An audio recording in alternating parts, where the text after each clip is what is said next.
Hi, it's Marisol, your rebel guide to living a life of freedom abroad, bringing you an episode of Roaming the Now, where entrepreneurs, coaches, and mentors come together to give you a behind the scenes look at the real and raw experience of setting out to a new country and building a life and business abroad. If you're curious about your unique personality while living abroad, take the Living Abroad Persona quiz at quiz.connectwithmarisol.com to discover your unique living abroad persona type. Make sure to like and subscribe to Roaming the Now. Enjoy! Hello, and welcome to another episode of Roaming the Now. Today I have Jessica Angileri joining us from Ciudad de Mexico, originally from Australia. Hello, so good to have you here. Hello, so good to be here. I'm so happy and excited. So excited to dive into our topic as I find this very, very interesting and very, very relevant as I had the reverse experience of it. So today we're going to be talking about moving abroad for love, which I'm really, really excited for Jessica to share her perspective. But before we dive into that, I would love for you to just share with the audience, who you are and a little bit about your background, which I think will give us a really good segue into the topic around, deciding to move abroad for love.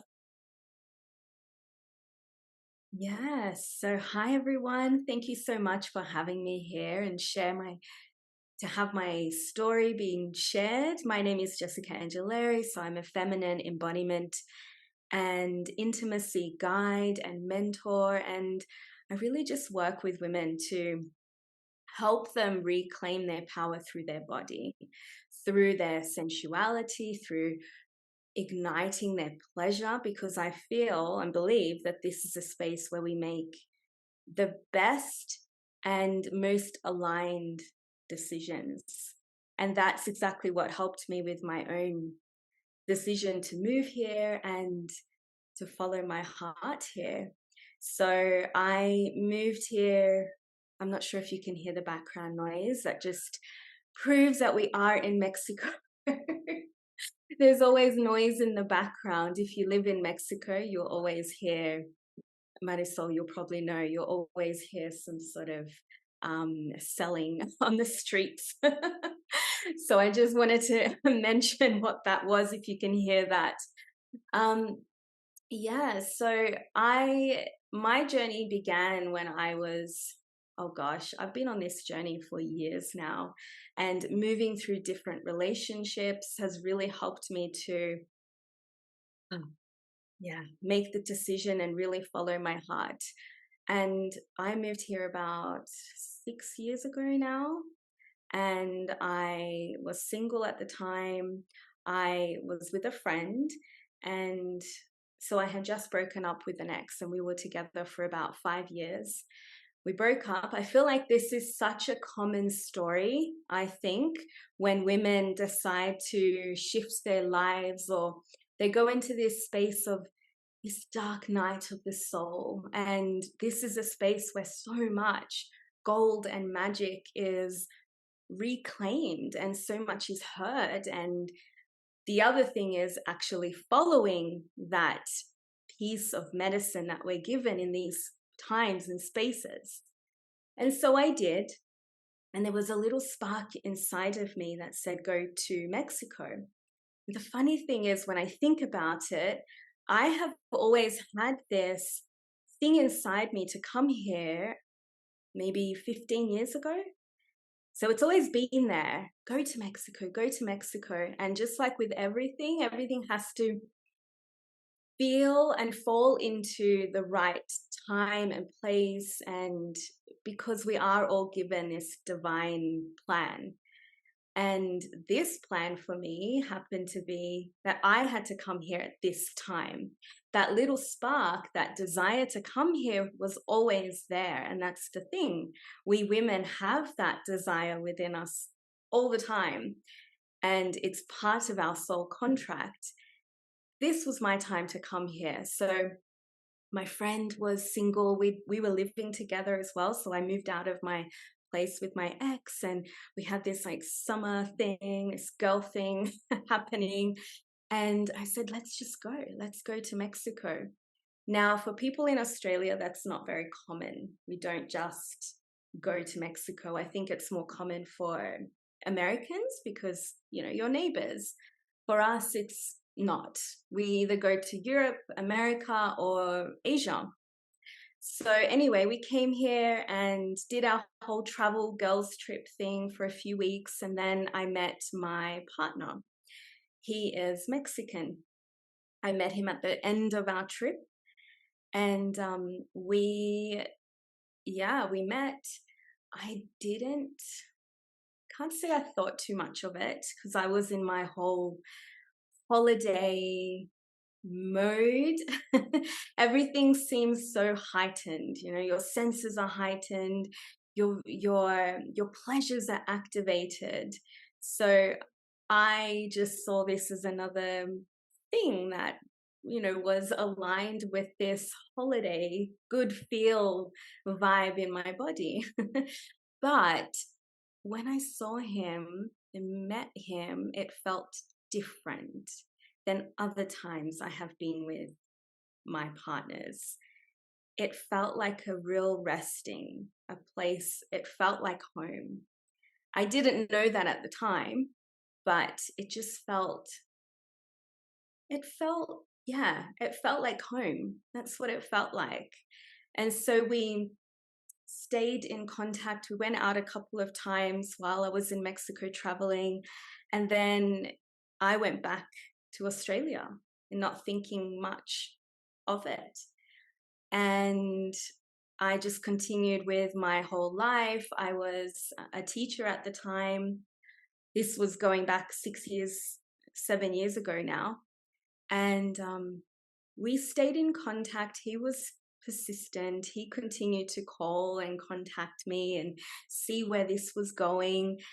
And I remember actually I wasn't giving too much of my own heart because I think as women, we tend to, once we've been hurt or we've gone through a relationship or we've gone through difficult, challenging times, it's very easy for us to close our heart. We women are emotional beings. That's our gift. And if we have our hearts closed, we tend to push away the things that are meant for us, that are aligned with our hearts. And so I felt he was being pushed away because my wall was up. And I was just cautious. And that was my indication for myself. Okay, if this person is really showing up for me, I needed to check in with myself and drop into what I needed and what I wanted in this relationship. And this person was showing a lot of these aspects that I hadn't experienced before in a person, showing up, emotionally available, being persistent, being willing, and just showing all these things that I believe I was pushing away in my past due to my old patterns, really. I think that we hold on to. These are our karmic cycles that we have to go through with to heal. The thing is, I have already been, by this point, I had already gone through my healing journey. Well, no, that never ends. I was moving through my healing journey. I was doing a lot of the work. I was with my shaman and we did a lot of work together and worked on my self-worth. So I had started to understand and develop this love language with my body and my emotions and my sensations and my heart by this time, and how I truly wanted to be treated. So with that, I started to see, oh, there are things magnetizing towards me. And this is what a big piece of that. Now I can block it off like I always did to keep me safe, or I can take the chance and just open my heart and see where this goes. And, you know, I've been hurt before and that I was resilient enough to move through it. So even if it didn't work out, you know, I would have been okay. We're always okay. So yeah, I gave it a chance, and within, I think, 2 months, no, sorry, yes, 1 month, I came back to be with him for 3 weeks. And we said, let's give it a chance. Let's see where this goes. We either let it work out and, it just feels amazing. And then we see where it goes after that, or it's just a no. And we just say, okay, that was fun. And we go our separate ways. And so, well, obviously, it worked out because I came back, and then within 2 months, I packed up my whole life, left my career that was set out for me, and I started all over again. New relationship, new life, new everything. And yeah, we started our life here in Mexico. We started off in Playa del Carmen. And that's, yeah, I've been here ever since. So, yeah. Yeah. Yeah, like as you were speaking, like something that stood out to me was like there's always that like desire. So before, like even when I had like the inkling of like getting divorced and it was like really something that was like coming up, I had this idea of like, oh, I can just like go to Mexico and like, I can do like a home exchange or something, where like you go and like work and like do something like that. It didn't pan out at the time though, but I know that that's because the work that needed to be done to like fully support the cycle that needed to go through for like the separation, like divorce, like hadn't been done yet. And so when I think about that, I'm like, oh, like actually I had that idea like a year and a half before I actually even like came to fruition. And as you're speaking to not wanting to get hurt again, it made me think of something that I always explain, right? Like that's boundaries. Like we're trying to protect ourselves, right? And there's three different types of boundaries. So we have rigid boundaries, which is the I don't want to get hurt. So then we get super rigid. We have leaky boundaries where this is where you let people walk all over you and then you get hurt. And then we have healthy boundaries where that's that balance. And it was, kind of making me think of, when you've either, had that relationship or you've gotten hurt or like, in my case, like I got married, it didn't work out. It's not necessarily about like becoming super rigid, right? It's learning like how can I like soften a bit into the lessons that I've learned and apply those learnings so that I can really come to this space of like there's that balance of the giving and receiving in relationship so that you don't, in my kind of perspective, go back into that leaky boundaries where, that's where you get hurt. So kind of just wanted to like mirror those reflections to you because I found it like really insightful to hear what you were going through like in that process. And so um for you, like connecting to your body and connecting to the wisdom of the body, if we're thinking about embodiment, what do you think is really challenging for females particularly when it comes to connecting to the wisdom of the body and connecting to pleasure and really using that like as a guide? Yeah, yes. As you were just saying that, sorry, just going back to what you were saying about the heart. It is about that weaving and knowing how to move and flow from energy to energy into the moving forward and then dropping back, moving forward, dropping back. So our heart is always open, but it's knowing as well. I think that's the integrity part, knowing where your standards are and knowing who who am I opening my heart to in this moment. But your heart is always open. That's the thing. We are always, love is always pouring through us and moving through us in every moment because we are the embodiment of love. But we have standards as well. So it's that weaving back and forth. I just wanted to add that. I thought what you said was beautiful. Yeah, for us women, oh gosh, it's such a difficult, challenging thing. And this is what my work is all about. It is about the embodiment, really dropping from the mind that we are so used to operating from. I mean, the mind is important, but our body has her own language. Your womb has your own language. There's so much wisdom and so much knowledge within us that we carry in this lifetime and in past lifetimes as well. And this is the space that we do tune into our soul, that we're just not aware of it because we are operating heavily from the mind, which I believe is quite limited. We don't tend to hear those intuitive knowings from the mind level. So when you are moving through the body, when you are allowing pleasure to overfill your life, it is in this place you understand how to drop down, how to melt down, how to slow down, how to listen, how to feel, how to be in the stillness, all whilst listening and feeling the sensations that have a lot of messages to present to us. And that's exactly how I made my decision to to come here and follow my heart. And that's the thing. A lot of the times, these intuitive knowings, these pieces of wisdom, it feels like a yes. There's a deep yes, this feels right. But there's also not that escalated high that I think that we're always trying to uh, achieve. That's not what we're looking for here. We're looking for that sense of deep embodied presence. That's the innocence, the erotic innocence that we all are. And in that place is where you hear that, yeah, yeah, that feels right. Everyone else around me may not understand this or think that it's ridiculous, or and that's where the challenges come in because of all the conditionings and the societal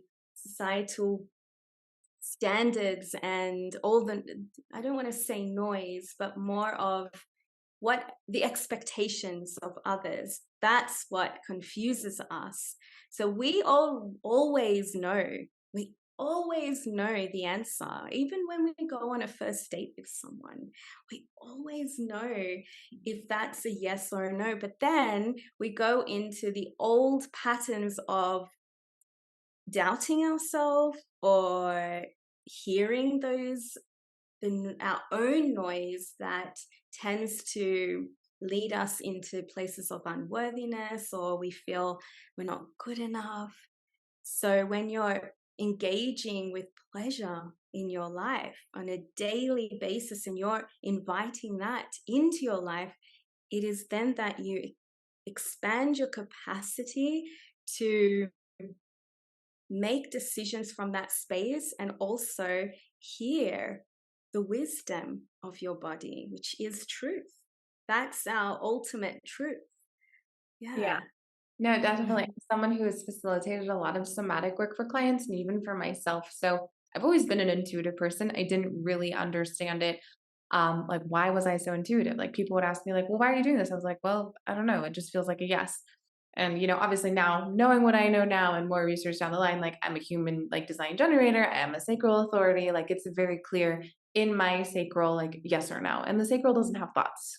So whenever I'm like checking in, if it's just a yes, like it's a yes, and I know that's in alignment with me and my intuition. But if it's a yes with thoughts, I'm like, okay, like my brain is kicking in. But true to what you just said, the thinking brain, the noise of others' opinions, and I will call it noise because oftentimes, like, I do believe in collaborative conversation and mirrors, but it's usually the opinions of just like projections of others that kind of start to get us questioning our intuition, right? And so, just through my experience and through my work with facilitating the somatic work, it is true. The body holds truth. The body holds wisdom. That's like, it's true. Like, that's actually what's happening for you. And I do really feel that it's overwhelming on an emotional level to connect to that because when we're tuning into the wisdom of the body, like, this is emotions. I mean, emotions don't have logic. And the society, as you were saying, is so logical and we're conditioned to be so logical, but there is no logic in emotions. It's just like it is what it is. And I think that, like, as you said, and this has been a journey for me as well, like, females are so logical, right? And that's like so much more masculine energy. And me, I'm a Sagittarius, and just my energy and what I involved, like, and grew up in and everything, like, I did have a very masculine energy at first. And so it has been this like journey for me to find that balance in between of like I can't have the masculine and the feminine coexisting. but it's holding space for both and not getting too in the masculine, which it can be so easy to because we live in a society that's like logic, logic, logic, do this, do that, do that. Are you being productive? So I wanted to share those reflections and also just feel Yeah. free to share anything that Yeah. came up for you. And sense. I feel like we thrive on making sense of everything because that's where we feel safe, right? But the feminine is, she is unknown.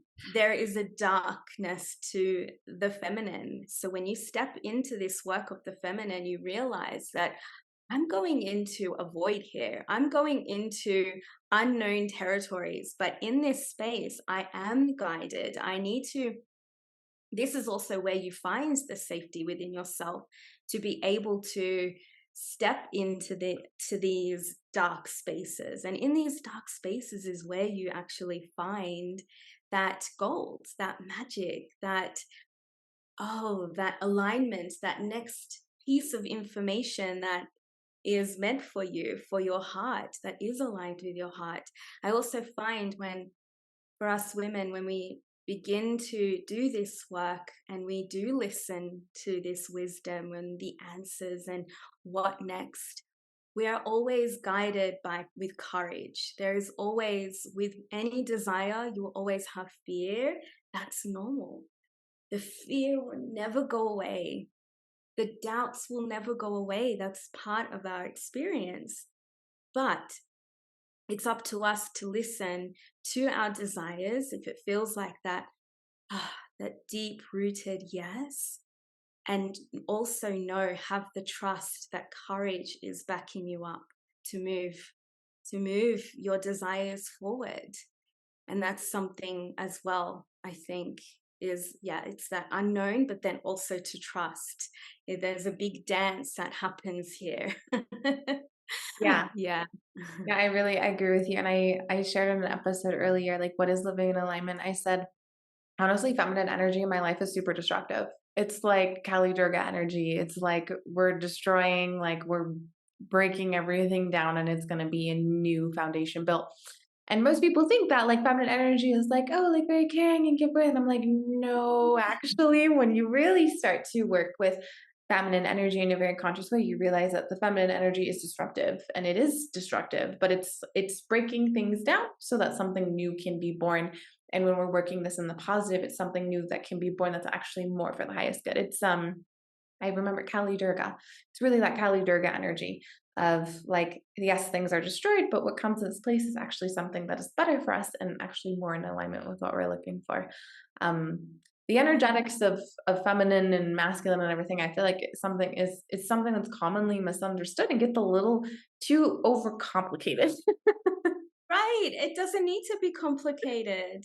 You're right. And I feel like as well, that's when we get into our head as well, because then there are all these expectations and pressures of, oh, I need to take on more of my feminine essence here and my masculine essence here. No, there is, it's just coming into this acceptance and awareness of what's moving through us in each moment. That's the feminine and the masculine working together. And like you said, with the destruction, that's the feminine. It's messy, it's wild. I mean, you can look at nature. She is going to let go of her leaves every single season, every winter, every fall. It happens, and it happens with us as well. And she will only drop what, or destruct, or let go of what needs to be let go of. It doesn't, we can never destroy, or she never destroys what is not meant to be destroyed. Wait, did that make sense? Yes, what is meant for us will never be destroyed. That's what I'm trying to say. Yes. There's this Yes. quote, and it's like, what is true can never be broken. Yeah. And so when you think about that, and I always love to offer that up because it's something kind of easy to just grasp in the mind, like what is true will never be broken. And so, like, when you think about that, like, when if it's a relationship, if it is truly a true connection, it will not be broken. If you're thinking about, maybe the role that you're in or what you're creating for yourself, if it is true in its current state, it will not be broken. Things simply transform and evolve when they're really true for you, in my personal experience. Um, and I think it really does, as you said, it has to do with like the karmic contracts that we have involved, the soul agreements. Like there's a lot that goes into it. But I feel like what you shared on your story, kind of like to wrap it back to where we started, like moving abroad for love, when it truly is aligned and you're really connected to the gut, yes, definitely, like, it's a yes. However, if maybe you're finding yourself really in your head about it and you're really trying to justify why, like, this is the right person or why this is the right move, personally for me, that's a no. Whenever I'm finding myself justifying things or trying to make sense of the decision and I'm trying to convince myself it's never really worked out, it's usually, as you said, it's those times where I'm just like, no, this is a yes. I can't really tell you why, but it's a yes. And it works out. Yeah, and that also doesn't mean that the journey will be easy. I'm not going to sit here and say, yeah, it was all butterflies and rainbows and sunshine throughout the whole process of developing our relationship. It wasn't, because at the end of the day, we did both come with our own values and ideas of what the relationship meant and what we brought to the relationship. And he was still holding on to some of his own karmic cycles, and that was okay. That was part of his journey. So I'm not saying that we both came and it was just, happy, happily ever after. No, but I trusted so deeply that this just felt like that, yes. And I didn't come here, I didn't plan anything. I did dive into the unknown, and I did, and that's the thing, we're always working with our divine sources, higher intelligence. So I did come here making the decision. I did do all the things that I had to do, but then I also trusted that things were going to work out the way that it needed to work out. And you know what? When I first came, within the first 6 months, there was so much, just going back to actually the topic of Kali and destruction. Everything fell apart. I I had left my career, so I was sort of like, oh, what do I do? And he had lost his job. Our apartment was um, robbed. So we came home and everything was gone. And it just really flipped everything upside down. So it was up to me to also take on a new perspective. I could have sat there and thought, life is happening to me. This is not how it was supposed to be. This just feels so difficult. Oh, I'm such a failure. No, I really had to take that opportunity to shift the perspective. I had to shift how I was in that scenario, in that situation, and my perspective, when my perspective shifted, and use that as an opportunity to continue to grow and use it as a way to create and just start fresh. Yeah, everything changed, everything shifted. So it was a difficult first year for us because there were still karmic patterns still showing up, attachment styles still showing up. But we chose, both of us, both ends chose to show up for this love. And that's the thing as well, is that we don't just fall in love and then everything just is amazing. And I think that's where we feel like the honeymoon period fail or stops. But the honeymoon period is always there. It's just you have to choose to show up for that love. And then the love matures over time. It develops. And that's something we have to know as well. You Yeah. choose to love. You choose that relationship that you desire to have. And I believe it's mainly up to us women. We decide, we declare what relationship we truly want and desire in our life. Yeah. Yeah, no, it's so true. Like, how can you create what you don't know that you want, right? And as you were sharing, like, I think it's both. Both parties have to choose to show up and choose to meet each other where they're at. And it is a lot of attachment work. And I also, when you were speaking, like, I think the honeymoon phase is actually it comes and goes because as Mhm. you're in a relationship, there's periods where things do go back to this honeymoon phase because you're in a new phase and when you're growing together and you're, as I would say, kind of dancing in alignment together, interdependent. The honeymoon phase may pass, then you go through a little bit of like a different, like turbulent phase, but then it comes back again because you're getting used to this new way of being. And I think the more that, people can really lean into like relationships do take work from both sides and it is a dance and it's going to be really amazing sometimes and sometimes it's really like what is going on. The more you can start to I feel like every piece of a relationship like the story gives you more of insight of what you do really want or what you don't want you know Yeah, and I feel like it really begins with the embodiment work as well. We When we understand how we are showing up in our own life as individuals and our own triggers, our own responses, and our own sensations, our own doubts, our own fears, when you can get real and honest and vulnerable about all of that and just be uh, honest and present with all of it and allow that to move through you in healthy ways, then you can then approach your partner in a way that's healthy as well. And you start to see them as not the enemy, but the manifestation of love as well, and that they're just having their own human experience in this world. So I feel like this embodiment aspect is so important that I think is missing.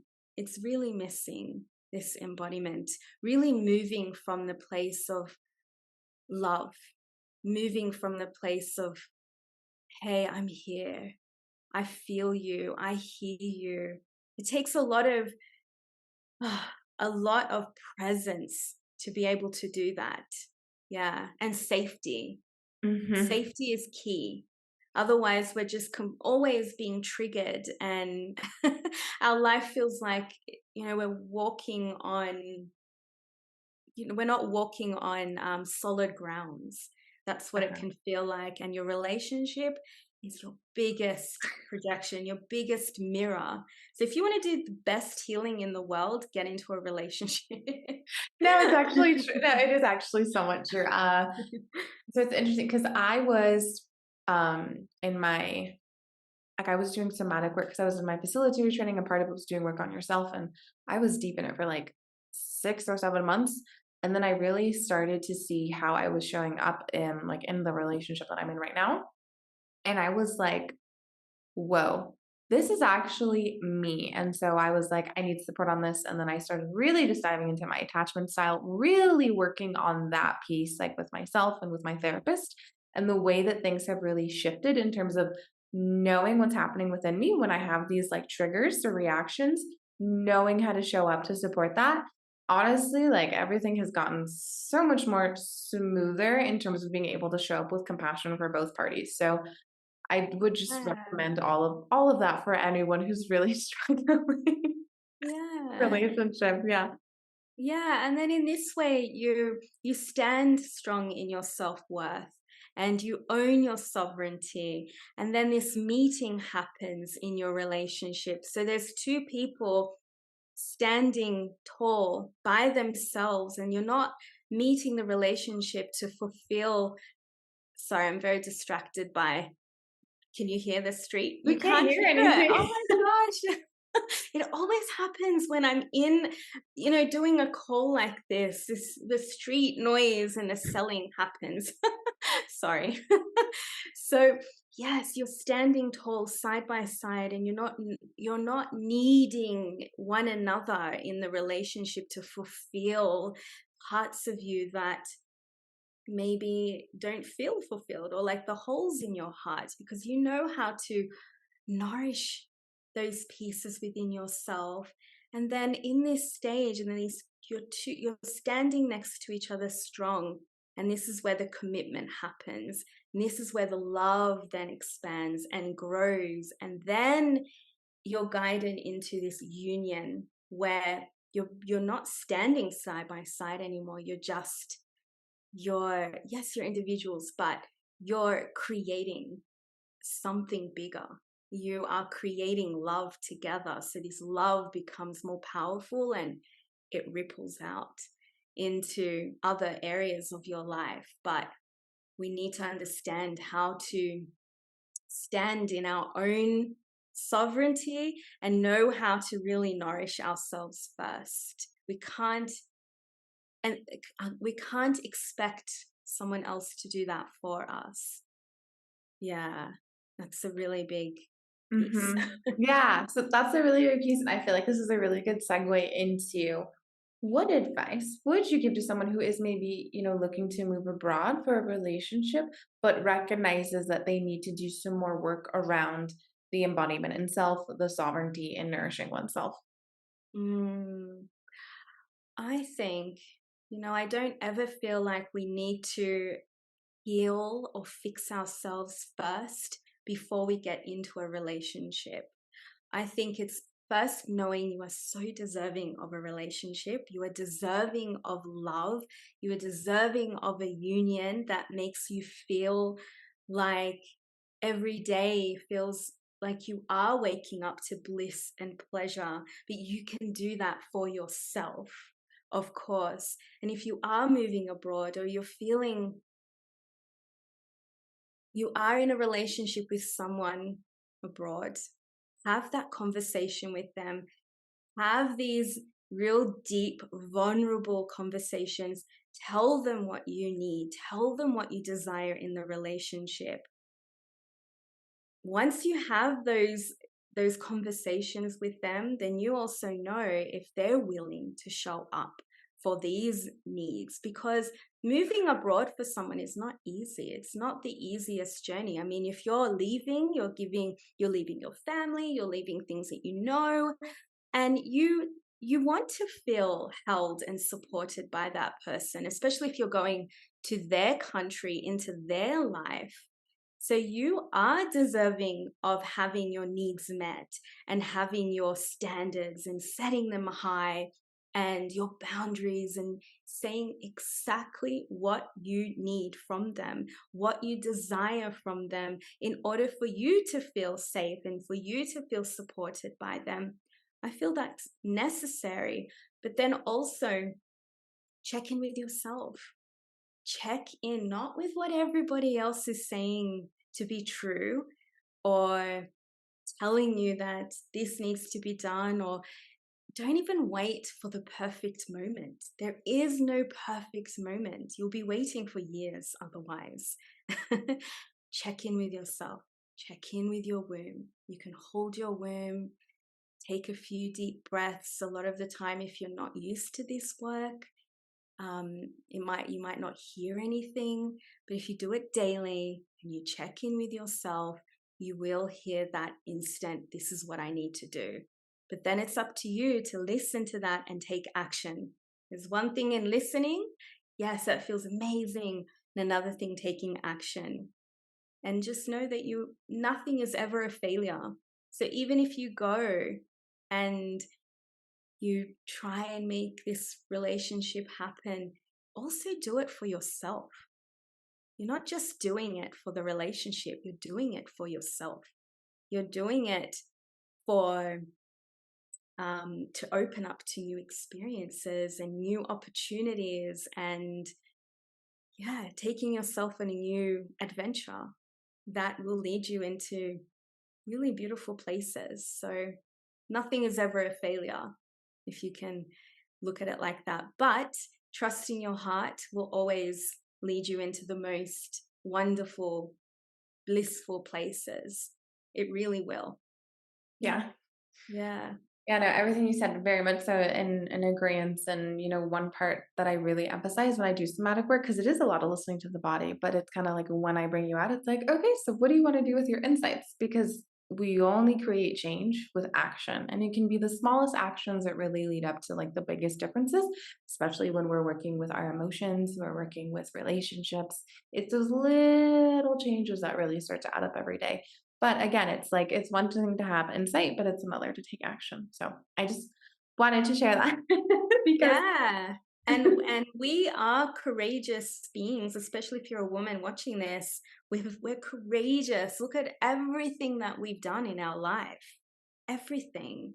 So, and that's because we've taken action. We've done things that have felt a little bit scary, or it feels out of our comfort zone, but that's where the growth occurs. That's where you're met with more of your own divinity, your soul, your highest self, and she will continue to guide you into other places. yeah. Mm. So thank you so much for coming and sharing your story and your wisdom. If anyone wants to get in contact with you, what is the best way? Yeah, thank you so much. I'm on Facebook. I'm also on Instagram, jessica.angileri. Same with my website, jessicaangileri.com. You just find me with my name, really. My Facebook is the same. I have a Facebook group, Erotic Heart Sisterhood, where we dive into some of these topics like relationships and sexuality and sensuality and all those juicy feminine things. Yeah. Well, thank you Thank so much again. you. Thank you so much. It's been such a pleasure, and I've loved having this conversation with you. Thank you. Me too. Beautiful. So thank you all for tuning in and listening. Until next time, this is your host, Marisol, signing off of another episode of Roaming the Now. Take care. Thank you. Thanks for catching this episode of Roaming the Now. If you have not already, make sure to like and subscribe. And if you want to discover your unique personality while living abroad, visit quiz.connectwithmarisol.com. And as always, wherever you are in the world, I hope you are enjoying Roaming the Now.